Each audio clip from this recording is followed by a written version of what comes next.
guys, and welcome to Drive Spark. I'm Promeet, and today we are going to talk about car audio systems.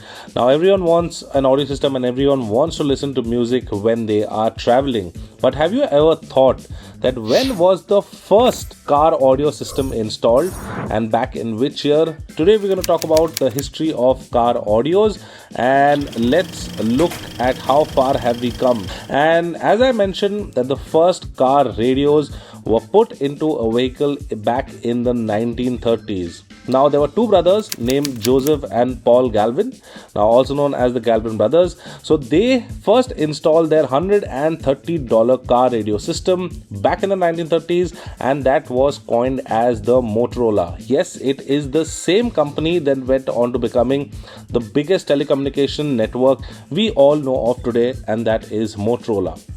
Now, bear that in mind that $130 back then in 1930s is almost close to around $2,000 today. That is not cheap, and that was a luxury back at that time.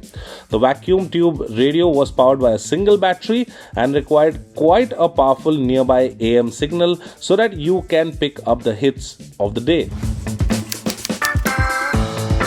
Now let's fast forward to 1950s, and that was a time where the phonograph was invented. Now Motorola worked solely on the FM radio waves, which were never perfect for sound qualities. It was until the 1952 when the FM stereo for the car was invented by a German company named Blaupunkt. Now all these names you must have obviously heard. Again, Blaupunkt being a very famous brand as of now. So followed by the AM and FM radio system in 1953, this dual purpose radio would continue to be a standard fitment on vehicles for decades. And even today, most of the cars, though they have Apple CarPlay, Android Auto, Bluetooth, whatever latest technology you want, but they will definitely have an AM and an FM radio inbuilt.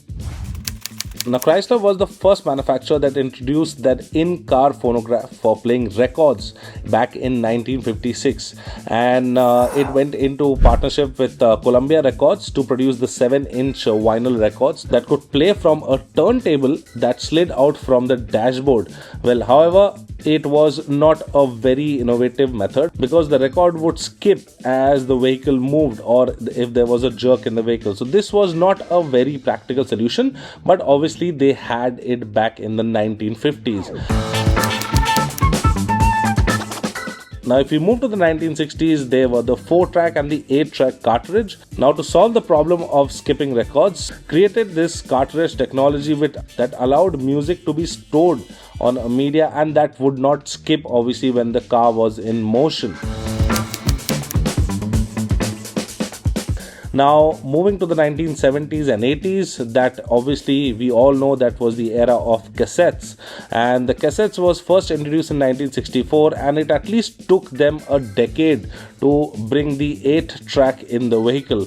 So, in 1964, the cassette was invented, and almost in 1979 when Sony Walkman was released, which was the standard media of choice. Now, in the late 70s, it also saw a major improvement in sound. You can buy high quality aftermarket speakers, but as there was no standard across vehicles, they were relatively difficult to install, and you could also get a great car experience, but manufacturers eventually realized the importance of a great car audio system that we all know and we all want today in our vehicles, and to the in-cab experience of multimedia speaker system and amplifiers were born because of that.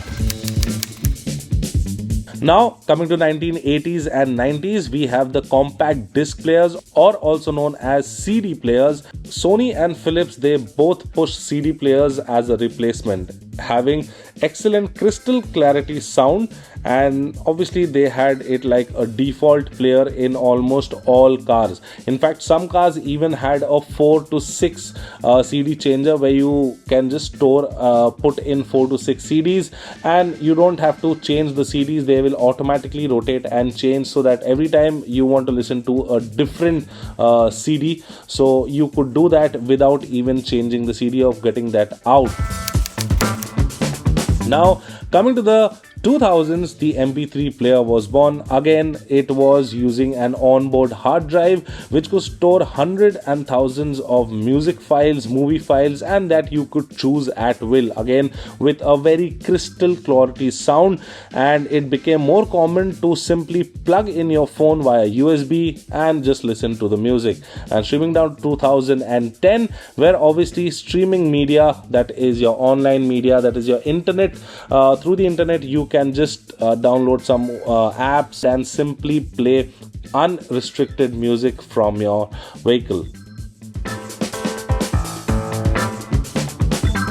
So this was the complete history about the car audio system, and once again let me tell you that the first car audio system was introduced in 1930s, and that was obviously the Motorola. So yes, if you found this video interesting, please give it a thumbs up, share and subscribe to our social media channels.